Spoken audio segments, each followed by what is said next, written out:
Hi friends, welcome to Bhavani Galaxy channel. ఈరోజు మనం 10th class Hindi అసలు ఏ సబ్జెక్ట్స్ ఎలా ఉంటాయి, ఏ టాపిక్ మనం ప్రిపేర్ అయితే మంచి మార్క్స్ వస్తాయి, అలాగే పద్య భాగం ఏంటి, గద్య భాగం ఏంటి, ఉపవాచక్ ఏంటి, ఏ లెసన్ మీద ఎక్కువ కాన్సన్ట్రేషన్ చేయాలనేది టాపిక్ లో ఈరోజు మనం చూద్దాము. పద్య భాగం కింద వచ్చేసి మనకి బస్తే బాదులు, హం భారతవాసి, కన్ కన్ కా అధికారి, భక్తి పద, నీతి దోహే. అలాగే గద్య భాగం సంబంధించి ఈద్గాహ్, లోకగీత్, అంతర్రాष्ट्रीय स्तर पर हिंदी, स्वराज की नींव, दक्षिणी गंगा गोदावरी, जल ही जीवन है, धरती के सवाल, अंतरिक्ष जवाब. ఇవి గద్య భాగం సంబంధించింది. ఈ 5 ఏమో పద్య భాగం సంబంధించింది. అలాగే ఉపవాచకం, శాంతి की राह में दो कलाकार अपने स्कूल को उपहार अनोखा उपाय. ఇవి టెక్స్ట్ బుక్ లోనే లెసన్స్. పత్ర నిబంధన తర్వాత ఎక్స్ప్లెయిన్ చేసుకున్నాం. ఫస్ట్ ఇవైతే టెక్స్ట్ బుక్ సంబంధించినటువంటి లెసన్స్ లో క్వశ్చన్స్, ఎస్ఐ క్వశ్చన్స్ ఎలాగా ప్రిపేర్ అవ్వాలి, అసలు ఏ టాపిక్ లో చూసుకోవాలనేది. ఫస్ట్ మనకి క్వశ్చన్స్ స్టార్ట్ అయ్యేది ఎయిత్ క్వశ్చన్ నుంచి. అక్కడ మనకి ఫస్ట్ ఏమి ఇస్తారు, దోహే ఇస్తారు. దోహేలోంచి అక్కడ ఈ పద్యభాగం సంబంధించిన క్వశ్చన్స్ లో ఒకటే వస్తుంది, ఒక దోహా వస్తుంది, అలాగే ఒక క్వశ్చన్ వస్తుంది. కాబట్టి అక్కడ చాయిస్ కింద నీ దోహేలో 4 దోహేలు చదువుకుంటే మీకు అక్కడ 4 మార్క్స్ అయిపోతాయి. నెక్స్ట్ వచ్చేది ఫస్ట్ 6 లెసన్స్ నుంచేమో గద్య భాగం నుంచి 2 క్వశ్చన్స్ వస్తే ఒక క్వశ్చన్ కి ఆన్సర్ చేయాలి. అలాగే రిమైనింగ్ ఈ సిలబస్ నుంచి అంటే 7th లెసన్ నుంచి మన 7th లెసన్ గద్య భాగం కదా, పద్య భాగం కదా, అంటే మిగతా హాఫ్ లో నుంచి ఇంకొక 2 క్వశ్చన్స్ వస్తే అందులోంచి ఒకటి గ్యారంటీగా వస్తాయి. అంటే ఈ ఫస్ట్ హాఫ్ లో నుంచి బాగా ప్రిపేర్ అవుతున్న లెసన్ ఏంటంటే అంతర్రాष्ट्रीय स्तर पर हिंदी. అదొక్క లెసన్ ప్రిపేర్ అయితే చాలు. అందులో మినిమం ఒక 5 క్వశ్చన్స్ మాత్రమే ఉన్నాయి. ఆ 5 క్వశ్చన్స్ చదువుకుంటే గ్యారంటీగా ఇందులోంచి ఈ టాపిక్ లోంచి ఒక క్వశ్చన్ వచ్చేస్తుంది. అంటే పద్య భాగం కింద ఒకటి రాసేసాము, గద్య భాగం కింద ఒక క్వశ్చన్ రాసేసాము. అయితే నెక్స్ట్ ఇంకో టాపిక్ లో దీనికి ఒక 9th lesson, 12th lesson, 9th లోంచి ఒక క్వశ్చన్ ఇస్తారు, 12th లోంచి ఒక క్వశ్చన్ ఇస్తారు. అలాగే 8th లోంచి 1 క్వశ్చన్ ఇవ్వచ్చు, 11th లోంచి 1 క్వశ్చన్ ఇవ్వచ్చు. ఇలా 2 సెట్స్ ఉన్నాయి అన్నమాట.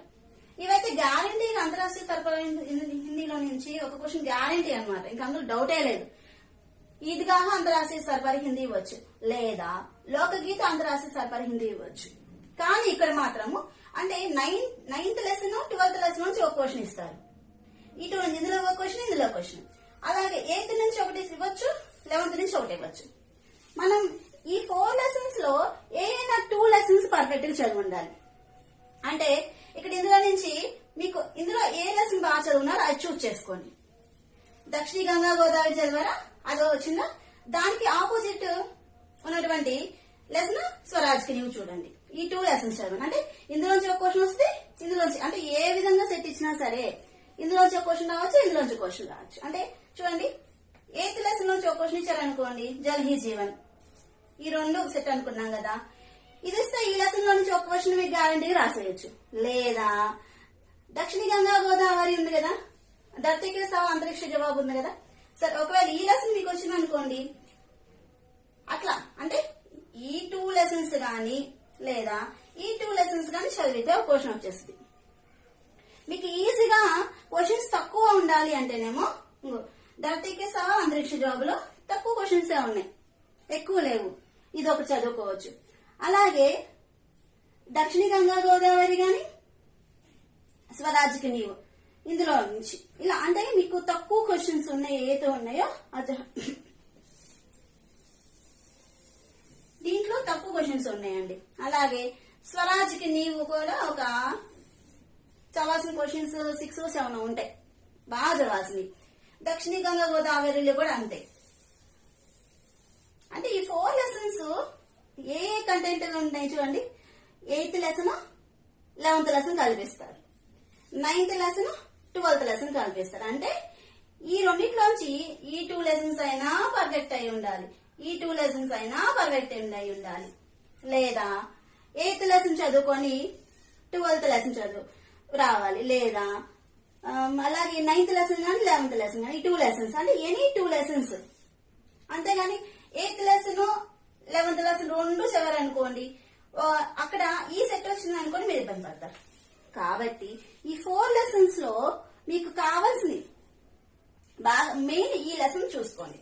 ధరతీ కే సవాల్ అంతరిక్ష జాబ్ లో తక్కువ క్వశ్చన్స్ ఉన్నాయి. ఇంకా 8th లెసన్ గానీ అలాగే జల్ హీ జీవన్ గానీ ఈ 2 లెసన్స్ చూసుకోండి, మీకు ఈజీగా ఉంటాయి. ఒక క్వశ్చన్ కోసం మనం 4 మార్క్స్ కోసం ఇవి చదవాలి. ఎక్కువ 4 లెసన్స్ చదివి కన్ఫ్యూజ్ అవ్వద్దు. అలాగే నెక్స్ట్ ఉపవాచకులో శాంతికి రాహ్మే ఒకటి, అప్పుడే స్కూల్ కో బహార్ ఒకటి, ఈ 2 పారాగ్రాఫ్ క్వశ్చన్స్ కింద ఇవ్వచ్చు.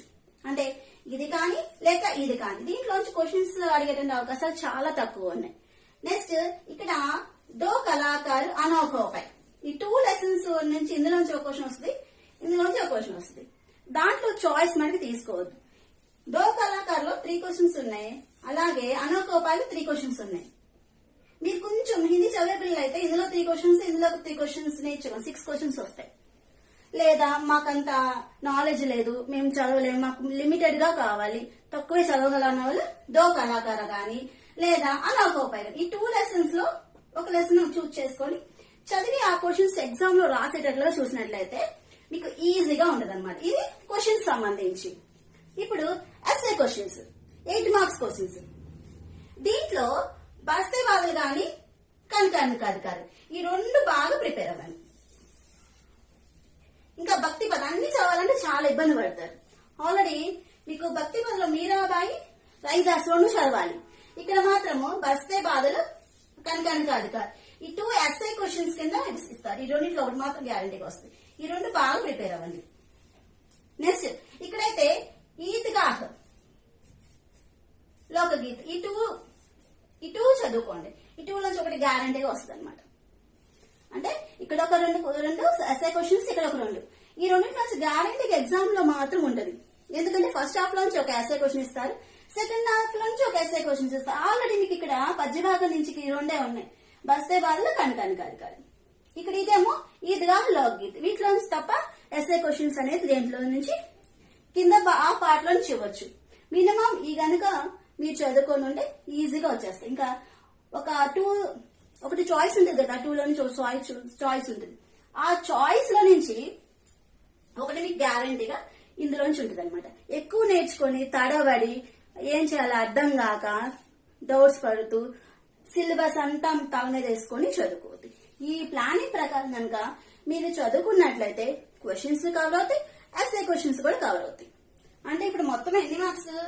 4 was 16 8 2 16 మొత్తం ఎంత?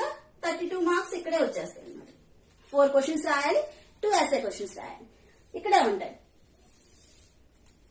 ఇట్లా చదువుకుంటే ఏంటంటే ఒక ప్లానింగ్ ప్రకారం, అంటే ఎక్కువ చదివి టెన్షన్ పడకుండా నిదానంగా ఏ రోజు ఆ రోజు చదివి చూడుకుంటే రాసి మీరు ఎక్కడ మిస్టేక్ అయినాయా చూసుకొని అప్పుడు అక్కడ ఏం చేయాలి, ఆ మిస్టేక్స్ అండర్లైన్ చేసుకుని దాన్ని ఒక 2 times 3 times నేర్చుకొని రాస్తే మీకు మిస్టేక్స్ అనేది చాలా తగ్గుతాయి. ఒక మిస్టేక్ ఎంత అయిపోయిందిలే అని చెప్పి పక్కన పడేయకుండా జాగ్రత్తగా చూడకుండా రాసి మళ్ళీ కరెక్షన్ కూడా చేసుకోవాలి. అప్పుడు మీకు రిజల్ట్ అనేది బాగా ఉంటది అనమాట. ఇలా దీని ప్రకారం చదువుకుంటే మీకు ఈజీ అవుతుంది. దీంట్లో నీకు దోహే ఓకే, ఇందులో అంతరాష్ట్రీయ సరఫరా హిందీలో క్వశ్చన్స్ ఒక చదువుకుంటే చాలు. గ్యారంటీగా దీని కాంబినేషన్ ఇస్తారు, ఇదిగా అంతరాస్తారు. ఎందుకంటే అక్కడ ఇచ్చేది ఫస్ట్ హాఫ్ లో నుంచి 2 క్వశ్చన్స్ ఇస్తారు, సెకండ్ హాఫ్ లో నుంచి 2 క్వశ్చన్స్ ఇస్తారు గద్యభాగం సంబంధించి. కాబట్టి ఇక్కడ ఈద్గా అంతరాష్ట్రీయ సరఫరా హిందీ ఇవ్వాలి, లేదా లోకగీత అంతరాష్ట్రీయ సరఫరా హిందీ ఇవ్వాలి. ఇంకా ఒక లెసన్ చదువుకుంటే మీకు అక్కడ 4 మార్క్స్ వచ్చేస్తాయి. అంతరాష్ట్రీయ సరఫరా హిందీ 4 క్వశ్చన్స్ అవి చదువుకుంటే చాలు, 4 or 5 అంతే. ఇక్కడ కూడా అంతే చెప్పుకున్నాం కదా. ఏ సెట్ ఇస్తారు అనుకోకుండా 8 11 ఉన్నాయి కదా, దీంట్లో ఒక లెసన్ మీరు బాగా చదువుకున్న ఈజీగా ఉన్న లెసన్ ఒకటి క్వశ్చన్స్ తీసుకోండి. అలాగే 9 12 లో మాత్రం మీరు ధరతీకే సవాల్ అంతరిక్ష జవాబే తీసుకోండి. అందులోంచి క్వశ్చన్స్ చాలా తక్కువ ఉన్నాయి, ఈజీ లాంగ్వేజ్ కూడా స్టూడెంట్స్ సంబంధించి. కాబట్టి ఇందులో ఇది చదవండి. ఇది 8th గానీ 11th గానీ ఇవ్వ చాయిస్. ఈ 2 చదవాలంటే ఈ 2 సెట్ ఇచ్చారంటే ఇబ్బంది పడతారు. కాబట్టి అట్లా 12th లెసన్ చదవండి, లేదా ఇది మాత్రం డెఫినెట్ గా చదవండి. 12th lesson small questions Jal he జీవన హే గానీ స్వరాజ్కి నీవు గానీ ఈ 2 ఒక లెసన్ పర్ఫెక్ట్ గా ఉండాలి. దీని ద్వారా మీకు SA questions small questions cover అయిపోతాయి. నెక్స్ట్ వీడియోలో ఏ కవి పరిచయం చదవాలి, ఏ లేఖక పరిచయం చూసుకోవాలనేది కంటిన్యూ చేద్దాం. Wish you all the best and thank you so much.